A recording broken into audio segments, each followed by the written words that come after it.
I've been redefining my relationship with life in recent weeks, really noticing how looking for straight lines and tidy answers leaves a kind of emptiness in everything. How letting go of looking for tidy answers wrapped in perfect bows leaves me free to be in the creative present. I've been facing into the haunted houses of my mind that have asked me to always perform and seek those straight, narrow lines. And instead, I notice all the unknown, messy, non-linear processes that are moving all around me and within me. And suddenly, there's a whole field of creative vision open to me. It's really been a time of fundamental, deep change from the inside out for me. Hello, my beautiful friends. Welcome to the floor of my apartment. This is always where I like to sit when I'm about to have more of a little heart-to-heart chat with you all and just explore some ideas and some feelings that have been coming up for me.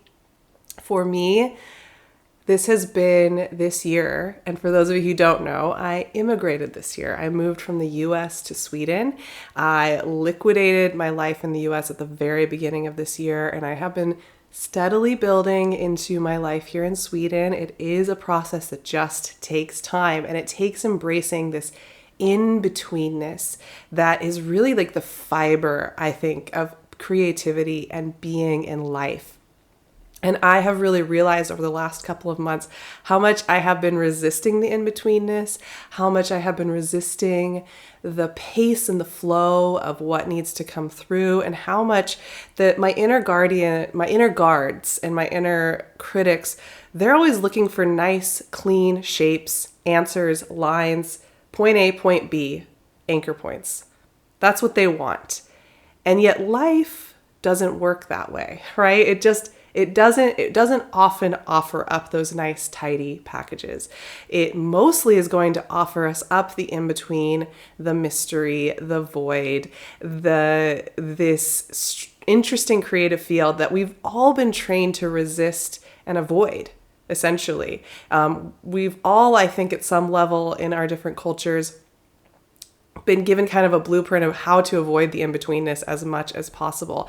And I know for me, this process of having to kind of let go of one version of myself, be a total newbie in a new culture, and have to wake up every day and kind of figure out what that is, I've really noticed places in myself where I am just holding on, clenching on to these old shapes and lines that aren't there for me to use. So what I wanted to just say today is like 3 different areas where we can all kind of find a little bit more breath and space to explore, and that I have definitely been exploring in my journey here. So the first one that I've realized that's been coming up time and again as I've been just, waiting for processes to happen, waiting for that new piece of mail, waiting for the next appointment, whatever. What is a valuable speed at which we live life? I think a lot of us have a notion of what a valuable speed of living is. Some of us, maybe it is slow. Some of us, maybe it's really fast and hungry for the next answer and the next thing, and let's get it done and let's push it out. But each of us is going to have a little bit of a criteria, I think, about what we consider a valuably paced day, week, month, year, what have you.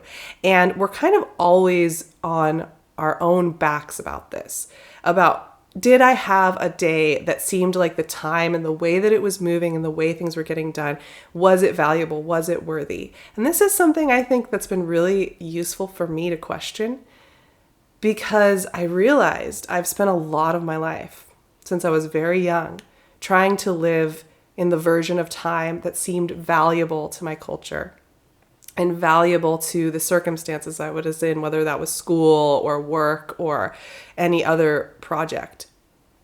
And how much this kind of actually constricts us and how much we're spending each day trying to make it a valuable speed, a valuable time day. So how do we redefine what a valuable day is, what a valuable speed to live at is? And I think once we kind of step back and realize that we're putting these criteria on what time and how it feels like is, and on how we move through time, there's this openness that happens, and we're each going to have to figure out how we want to redefine our relationship to this idea on our own terms. So there's not a one size fits all with this, but it is something that I think has been really helpful for me to look at.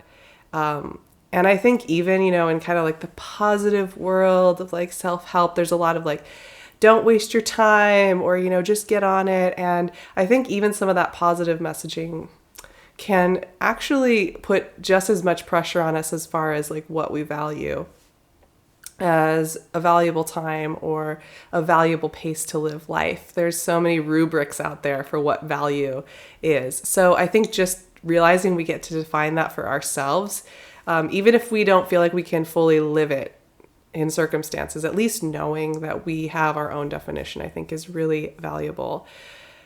The next thing is not looking for tidy answers in life all the time. This is one that I have really had to come to terms with. I think getting married and moving continents in my later 30s, I'm in the second half of my 30s, has really taught me that life doesn't offer up nice, tidy, bow-wrapped answers to a lot of things. I had to choose location, which was really hard. I had to say goodbye to family and friends and people that are now, a very long ways away. And I still don't have tidy answers for how to negotiate these different parts of myself in different parts of the world that all want to be honored and loved and present. And for a while there, I was trying to look for the answer. I'm like, I want to have peace on this. I want to know what it is. I want to know what the tidy, nice answer is. I want somebody to tell me that this is the right thing, or this is the right thing. And I've had to kind of stop resisting that there is a mystery to all of this, and there is an unknown to all of this. I don't know what the next years are going to offer me as far as challenges, as far as surprises, as far as changes. I can't control those outcomes. I know that when I check in, I have to move forward on this path of growth where I'm going. I have to move. I need to, and I have this like impulse to keep moving forward here in Sweden and exploring myself in this journey. But it doesn't mean that I have like these nice, tidy answers for how to make peace with being so far away from my mom, who's in her 70s now and who I miss every single day. And for the community that I built and I left behind. Those are really hard things. There's grief in there, and there isn't like a nice, tidy, bow-wrapped answer.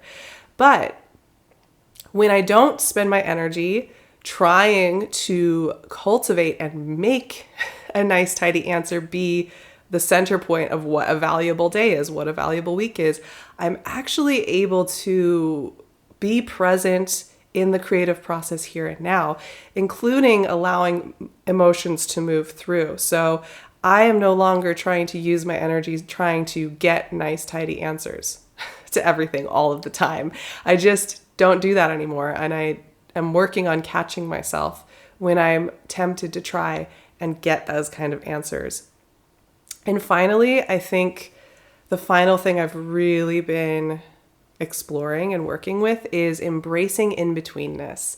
I was just mentioning this, I think, on a Patreon weekly chat, that we are taught from a very young age to resist in-betweenness. Get from point A to point B as quickly as possible. Don't stay in the murk too long. And it's very subtle, nobody ever says that exactly, right? And there's plenty of sayings about enjoying the journey and that that's the point, of course. But still, we're taught you don't want to be in between two things for too long. You don't want to, even for practical tasks, like getting a confirmation letter and then, following up with it. It's like, don't stay in the murk too long with that. Don't stay in the between too long with that task. You need to know who you are. You need to decide your shape. You need to decide your form. You need to get into whatever identity you need to be in. And the more that I am going through this life and the more that I am doing things that feel true to me, and even just whatever, I'm just living life, the more I realize the in-betweenness is life. It's not even really in between.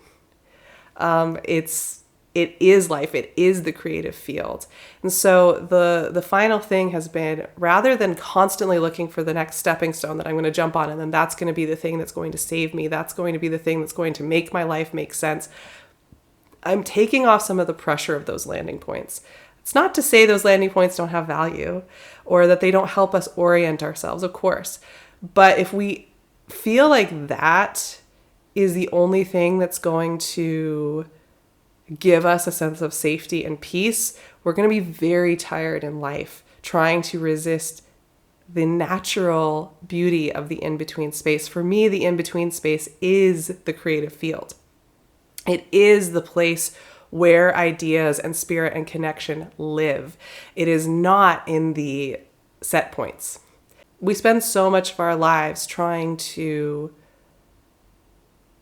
control ourselves and police ourselves, police our time, police our answers, police our landing points. And if we stop spending so much energy on that, it makes it a lot easier to be present with whatever is moving through. And I know this is a practice, but I think it's sometimes helpful to put words to the way that we are trying to control ourselves so that we can ease up on it. Sometimes we don't even know we're doing it. And I know a lot of these places, I didn't even realize I was doing it to myself. So I hope that was helpful. It has just been a really, really reflective and deep season of life for me here. I am so grateful to be where I am, to be in this safe, beautiful place. To live my really, really simple, peaceful life here is a gift I can't even put into words. It also has asked me to step up and grow and mature in, I think, a really deep and profound way that I'm still in the midst of learning. So I'll keep sharing whatever pops up from time to time and see how everybody is doing. It'll be very interesting to explore the darker months coming up ahead here in Northern Europe. It gets very dark and very gray, and I think there's going to be a lot of opportunity for me to explore the inner landscape and find places of peace within that. So I'll hopefully be sharing that with you all along the way in the coming months. I love you all so much. Join me on Patreon if you want to hang out more, or on Instagram. I'd love to see you in any and all of those places. I'll leave my links below so you know where to find me. Have a beautiful day, week, night, wherever you are as you watch this, and I will talk to you all very, very soon.